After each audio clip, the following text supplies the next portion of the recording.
4녀 1남, 5남매 가정에서 자란 남편과 결혼을 하게 된 신 씨. 조금 답답한 면은 있지만 마음이 따뜻한 남편과 무난하게 결혼 생활을 보내고 있는데요. 하지만 신 씨는 매년 11월만 되면 머리가 지끈지끈 아파온다고 합니다. 바로 매년마다 어김없이 돌아오는 김장 때문인데요. 시간은 무려 500포기 김장을 하는데 무와 배추, 파 등을 직접 키우기 때문에 김장의 시작은 이 채소들을 뽑는 것부터 시작된다고 합니다.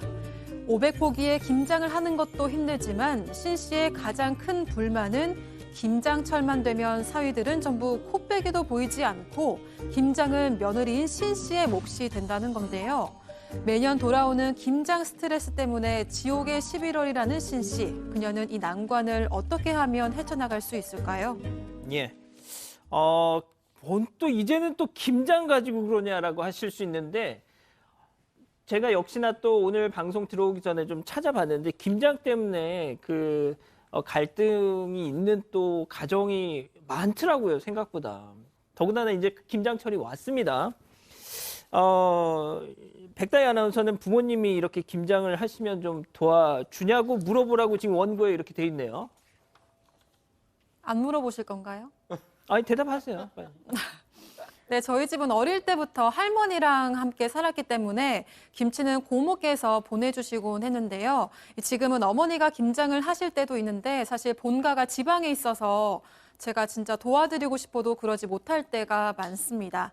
다시 사연 얘기로 돌아오면 신 씨는 친정에서 김장을 하지 않다가 결혼하고 처음으로 김장을 하게 됐다고 하는데요. 매번 김장철만 되면 머리가 아파온다는 신 씨의 고민, 별별 상담소에서 해결해 주세요. 자, 일단 저희가 조금만 이제 내용을 각색했다는 점 먼저 말씀을 드리겠습니다. 자, 신 씨의 얘기를 좀 들어가 보겠습니다. 5남매, 4녀 1남이에요. 네, 저는 맞습니다. 만약에 제 딸이 있다면 4녀 1남인 집에 제 딸을 보내진 않을 것 같은데. 네, 일단 이 신 씨의 남편 같은 경우에는요, 5남매 중에 넷째였습니다. 그리고 약간 걱정하신 대로 남편의 부모님도 시골에서 농사 짓는 분들이신데 약간 보수적인 면이 좀 있으셨던 겁니다.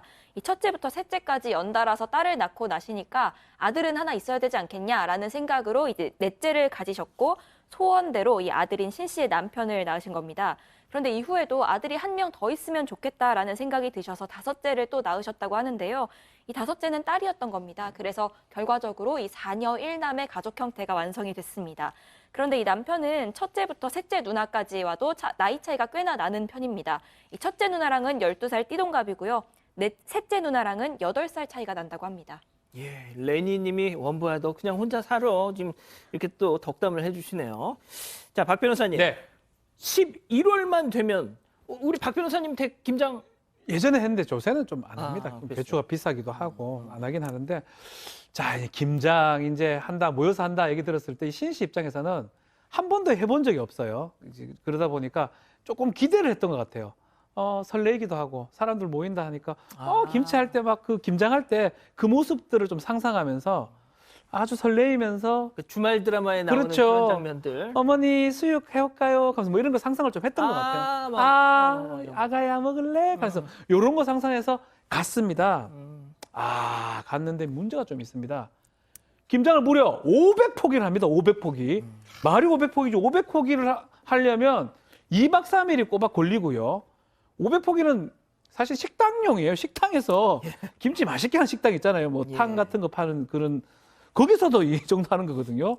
그래서 깜짝 놀랐다고 합니다. 그렇습니다. 식당용입니다. 이거는 이 정도면. 그런데 지금 이해 안 가는 건 말이죠. 저도 이제 김장을 가끔 해주거든요. 해주는데 이 500포기는 큰 배추는 4개로 잘라요. 그렇죠? 작은 포기는 2개로 잘라요. 그러면 2,000쪽이란 얘기예요. 맞습니다, 제 말이? 아내분들은 그것까지 모르시는데. 몰랐습니다. 모르시는구나. 예. 그 배추를 그냥 담는 게 아니고 4분의 1로 자르다. 팀장님 진짜 도와주시는 거 맞네. 그럼요. 이게 보통 힘든 게 지금도 하세요, 김장? 제가 작년부터는 와이프가 너무 힘들어서 사 먹자. 사 먹습니다. 근데 어찌됐든 그 시어머니가 식당을 하는 건 아니고 500포기를 담는 건 이유가 뭐냐면 시누이가 옛 아닙니까? 그러면 시누이들만 먹는 게 아니고 또 가져가. 누구를? 자기의 시댁, 시월드로 보내려고 가져가요. 왜? 이 시어머니가 솜씨가 좋아. 김치가 맛있어. 그 때문에 가져가기 때문에 많이 했는데 그것도 많잖아요. 근데 이 시어머님이 마을에 간도 주고 주변 사람도 주고 또 없는 사람 나눠주고 그러니까 음식 솜씨가 좋은 사람들은 그 나눠주더라고요. 집이 다 먹을 수는 없죠. 도저히 못 먹죠. 나눠줘야지. 500폭이라 그래서 제가 볼 때는 저 다시 한번 봤어요. 50폭이가 아니고 500폭이네요. 이거 하려고 그러면은 2박 3일 넘어갑니다. 왜냐하면 준비물이 많아요. 어찌됐든 시누이들이 가져가서 나눠준다. 그리고 시어머님이 여러 사람 나눠준다. 이렇게 해서 500폭이 하는데 신모 씨는 참 너무나 힘들겠네요. 예. 근데 문제는 그냥 뭐 500포기 김치 뭐 배추 500포기를 그냥 배달받아서 이렇게 하는 게 아니라 그걸 다 재배해서 지금 시작한다는 게 문제예요, 지금. 뽑는 거는 다 또 도와주네요. 뽑는 거는 보면 아까 저 사녀가 있고 그다음에 일남인데 이 사녀의 그 사돈 그러니까 뭐 사위들이 와서 다 이렇게 으쌰 이래가지고 500포기는 다 뽑는데요. 뽑고 난 다음에 이제 남아있는 이 500포기가 어떻게 되는지가 오늘의 키포인트가 아닐까 생각합니다. 뽑아주는 거는 같이 한답니다. 자, 어차피 다들 먹을 김치니까 다 함께 모여서 김장을 하면 문제 없는 거잖아요. 그렇죠. 그런데 문제는 그 이후입니다. 이 배추랑 물을 다 뽑고 나서 다음 날부터 이제 본격적인 김장을 시작을 하잖아요. 그런데 이때 이 사위들은 모두 다 골프를 치러 나간다는 겁니다. 심지어 막내 동생 사위는 신 씨보다도 훨씬 어린데 그래도 뭐 여전히 남자들끼리 골프를 치러 나간다고 하는데요. 이 다 같이 썰고 다듬고 김장 위해서 준비할 게 이만저만이 아닌데 이 사위들은 전부 다 놀러 가고 시누이, 신 씨, 그리고 신 씨의 남편만 남는 겁니다. 이 추운 날에 수도가에서 배추 씻고 뒤집고 절이고 하는 과정들이 이 신 씨한테는 너무 힘든데 이 시누이들이야 본인 집이니까 편한 일만 좀 찾아서 하려고 하는 면도 있고 또 중간중간 쉬면서 하는 게 가능하다는 겁니다. 그런데 이 신 씨는 시가가 아무래도 어렵다 보니까 그것조차도 더 힘들다고 합니다. 하긴 그렇습니다. 이제 며느리들이 김장하러 이렇게 간다는 얘기는 뭐 많이 왕왕 듣고 또 아까 우리 박 변호사님 말씀대로 주말 드라마 속에 나오는 뭐 그런 장면들. 근데 사위들이 장모님 저 김치하러 왔습니다. 뭐 김장 담그러 이런 모습은 잘 상상이 안 된단 말이죠. 그렇죠. 또 가기는 뭐 가는데 이제 남자들이 하는 게 좀 힘쓰는 일들을 위주로 많이 합니다. 뭐 나르거나 뭐 이런 것들을 위주로 하고 이렇게 손재주 같은 게 좀 떨어지기 때문에 같이 또 김장을 하는 경우는 좀 드물지 않나. 그래서 이런 일이 좀 생긴 게 아닌가. 그렇다고 골프 치러 가는 거는 조금 모양새가 좋진 않네요. 네. 자, 그런데 이제 그나마 다행인 건 시누이들이 안 한 건 아니에요. 네. 하지만 시누이들이야 자기 집에서 하는 거니까 편히 있을 수 있지만은 친정엄마 앞에서 뭐 옷도 가볍게 편안하게 입을 수 있지만 며느리는 또 그게 아니잖아요. 불편하죠. 예. 근데 사실은 이 과정에서 말들이 좀 한번 앉아서 뭐 2박 3일 하게 되면 별의별 얘기들이 다 하지 않겠습니까? 어떤 얘기요? 남편은 이제 골프 치러 갔고 그래서 신 씨가 아니 우리도 같이 뭘 하든가 남편이 그래도 못하면 옆에 대기라도 하고 있어야 돼요. 수육 먹으려고 그 김장김치 먹으려고. 근데 저렇게 가면 되냐 하니까 이제 시누이들이 뭐라 하면 평소에 못 노니까 좀 어울릴 기회를 줘야 된다. 골프 치는 게 맞다라고 얘기하니까 나도 애 보고 힘들다 하니 네가 뭐 힘드냐. 그리고 며느리가 할 일을 우리 시누이들이 다 도와주는데 너 고마운 줄 알아라. 이런 얘기를 한 겁니다. 이 신 씨 입장에서는 이게 김장도 힘들고 그것도 힘들지만 더 문제는 이런 말들이 속이 상한 거예요. 예. 남편도 그렇고 또 특히 시누이들이 뭘 도와준다고 그런 얘기 한다는 게 기분이 좀 언짢았던 것 같습니다. 참, 뭐 단순히 그런 얘기도 또 그런 얘기고 또 김장을 담그는 과정에서 왜 그런 젓갈을 쓰냐, 김치속을 왜 그렇게 하냐, 또 이런 또 잔소리 나오기 시작하면 대책이 없거든요, 승희 의원님. 네, 맞습니다. 근데 여기서 지금 우리 머릿속에 한 사람이 남아있지 않나요? 누구요? 신 씨의 남편. 다 골프 치러 갔는데 신 씨 남편만 남아있다면서요. 그러니까 남아있으면 이 사람, 그러니까 이분이 어떻게 하느냐에 따라가 분위기는 달라질 것 같은데 신 씨의 남편은 이제 속 좋은 소리 합니다. 가서 좀 쉬어. 네가 이렇게 일을 할 필요 없는 거 아니야. 쉬어라고 이야기를 하는데 신 씨 남편은 그렇게 말해도 신 씨 남편의 어머니가 과연 이걸 내버려 두겠냐고요. 보수적인 그 어머니가 시어머니죠. 시어머니는 남편이 이런 거 하는 거 되게 싫어하는 집안인가 봐요. 그래서 절대로 도와주지 않도록 그렇게 자꾸 눈치를 주고 있는데 남편은 내가 많이 도와줄 테니 잠깐만 가서 쉬어라는 속 편한 소리만 계속했다라고 합니다. 그러니까 이제 신 씨 입장에서는 남편한테 하고 싶은 얘기가 그거였을 거예요. 니네 집 김치를 왜 내가 와서 담궈야 돼? 그런 거 아니겠습니까? 뭐 그럴 수도 있겠지만은 아니 그건 다 같이 다 왜 같이 반응이 먹- 이렇게 미지근하세요? 아니 그거는 며느리를 너무 시키는 게 잘못한 건데 조금 남으면 관계가 없어요. 많이 남은 건데 근데 문제는 또 있습니다. 자, 골프를 끝낸 4명의 사위들이 왔습니다. 힘들었겠죠? 와서 하는 말이 보쌈은 수육은 이게 무슨 말이냐? 김장을 하고 난 뒤에서 그 속절이 겉절이 있지 않습니까? 여기에다가 새우젓 찍어가지고 그 보쌈을 먹게 되면 최고인데 거기에 플러스 막걸리까지 먹으면 최고거든요. 남자들은 속 좋은 소리 하는 거예요. 그럼 어떻게 여성분들이 당연히 치워놓고 상차림 때 해야 되는 거예요. 상차림 하는데 자기들은 놀고 와서 저렇게 먹는데 우리는 아직도 일해야 돼. 뒤치닥거리도 많아. 얼마나 화나겠습니까? 그러니까 이 시시 같은 경우에는 이거를 밥상을 들러 엎을 수도 없고 그렇잖아요. 화만 부글부글 끓는 거죠. 이런 집으로 시집 가면 정말 힘듭니다. 그러니까 만약에 제 딸이 시집 안 갔으면은 우리 집으로 오게 되면은 행복할 텐데 이런 집을 가시면 안 되는 거죠.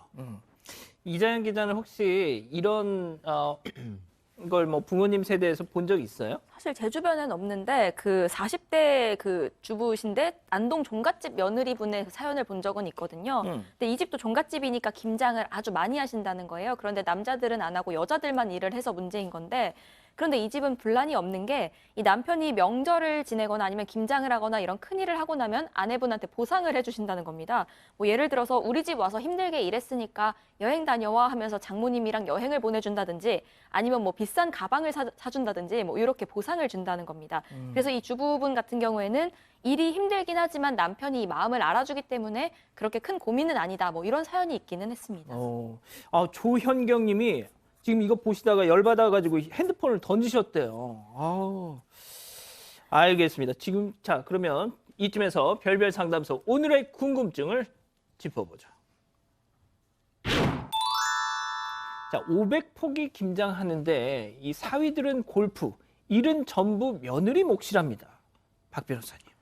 그렇죠. 사실은 이거는 이제 단적인 예로 보이는 건데 이혼을 하거나 뭐 이렇게 갈등 요소 중에 가장 좀 많은 요소가 상대적인 어떤 내용들이 많은 것 같습니다. 나는 이렇게 하는데 저 사람은 딴 걸 하고 있고 명절 때도 좀 비슷한 현상들이 일어나는 경우 있죠. 예컨대 며느리는 일을 열심히 하는데 우리 남편은 지금 놀고 있고 특히 시어머니가 우리 남편을 보호해 주려고 그런 모습을 봤을 때 그 분노 같은 게 더 치밀어 오릅니다. 그러다 보니까 명절 이후에 이제 뭐 이혼하는 그런 확률이라든지 그게 높다는 게 좀 일반적인 얘기이기도 하고요. 예. 김장도 사실은 뭐 요새는 김장을 하는 집이 그렇게 많지는 않지만 없죠. 어쨌든 간에 이렇게 이런 어떤 갈등적 요소 많이 모여 있는데 한쪽은 배짱이처럼 놀고 있고 한쪽은 개미처럼 일하고 있고 그것을 개미 입장에서 봤을 때 본인이 왜 이걸 하냐 이런 갈등이 생길 수가 있고요. 이런 갈등이 기반이 돼서 이혼을 하는 경우도 왕왕 있는 것 같습니다. 예. 자, 그럼 팀장님부터 조금 이 신 씨에게 어떻게 이제 시부모님 거슬리지 않게 좀 완곡하게 거절할 수 있는 방법은 없는지. 그래서 신 씨 입장에서는 못 간다 말하면 안 되는 거죠. 가족 문제이기 때문에. 그러면은 김장칠 되면은 그 날짜 맞춰가지고 이분이 나 아파요. 아파서 못 가겠어요. 간단해요. 아프다는 말 핑계지만 그게 가장 현명합니다. 뭐 결과적으로 못 가는 거잖아요. 그럼. 안 가야 되죠. 예. 이 가서 스트레스 받는데 어떻게 갑니까? 이건 가면 안 되는 거예요. 예. 이분이 이걸로 인내하는 게 아니고 지금 우라가 치미는데 병 생깁니다. 가면은. 이게 아프다고 안 가시면 될 것 같아요. 자, 승 의원님은? 한 명이 아들이라면서요. 아들이 진짜 중요해서 지금은 그렇지는 않습니다. 지금 남녀 똑같은데 이 집에서는 아들이 그렇게 중요했다면서요. 그럼 아들이 윈 아닌가요? 아들이 가서 어머니한테 말하면 되죠. 어머니, 우리 이렇게 하지 맙시다. 이 500폭이 너무 많으니까 우리 각자 집에서 따로따로 해요. 그리고 뭐 누나들 그 시댁까지 다 챙기겠어요. 그런 건 이제 좀 챙기지 맙시다. 제 아내 제가 소중하게 생각하니까 어머니도 제가 소중하다면 저희 아내도 좀 소중하게 생각해 주세요. 엄마 500폭이 이제 싫어? 라고 이야기하면 어떨까 싶습니다. 자, 그루비님, 은지님이 팀장님 매년 아프다고 할 수는 없잖아요. 너 어떻게 김장 담글 때만 아프니 이럴 텐데. 그래도 한 게 없습니다. 시어머니도 팽개인 줄 알아요. 그렇지만 거절하는 방법이 그게 참 부드럽다는 얘기죠. 어차피 안 올 건데. 알고도 아프다고. 속아주신다. 시어머니가 그 정도의 여유는 있지 않을까요? 팀장, 박 변호사님. 저는 뭐 이게 안 가긴 좀 어려울 것 같고요. 뭐 한 몇 년에 한 번씩 아프다고 하는 게 좋을 것 같고 매년 그러면 조금 문제가 요새 뭐 이런 것도 가짜 그 깁스하는 그런 것도 있다고 하니까요. 뭐 그런 것들을 이용해서 이제 찍어서 보내는 방법도 있는데 계속 안 갈 수는 없을 거니까 가게 되면 지금 불만 중에 하나가 상대적 부분들이 있어요. 같이 하자고 해요, 같이. 골프 같은 치지 말고. 골프는 무슨 골프. 그 같이 하고. 지금 때리려고 그랬어요. 아니요, 너무 골프 얘기를 하길래. 그걸 하고 손이 네. 올라가긴 했는데 우리 지금 이장기가 말했던 거, 그 안동 종갓집처럼 남편이 나중에 보상을 확실히 좀 해주는 거. 2박 3일 갔다 왔는데 일한 거에 비해서 한 10배 정도 혜택을 받는 그것을 요구를 해가지고 남편이 해주도록 그렇게 만들면 조금 스트레스가 좀 덜 하지 않을까. 저는 개인적으로 생각이 듭니다. 예. 자, 이 기자 뭐 본인 생각 더하기 우리 가족 여러분들. 네, 가족 여러분들도 온갖 이런 해결책들을 제시를 해주셨는데요. 뭐 찍님 입원하세요. 유진숙님 코로나 걸렸다고 하세요. 아이맘두님 가짜 깁스 추천합니다라고 하셨고요. 그 별투더 이투더 맘님은 저는 김치 안 먹어요 하고 가지 않는 건 어떠실까요?라고도 말씀을 해주셨습니다. 아, 그렇군요. 알겠습니다. 자, 별별 상담소 이렇게 정리하고요. 아직 안 끝났습니다. 이거 눌러주세요.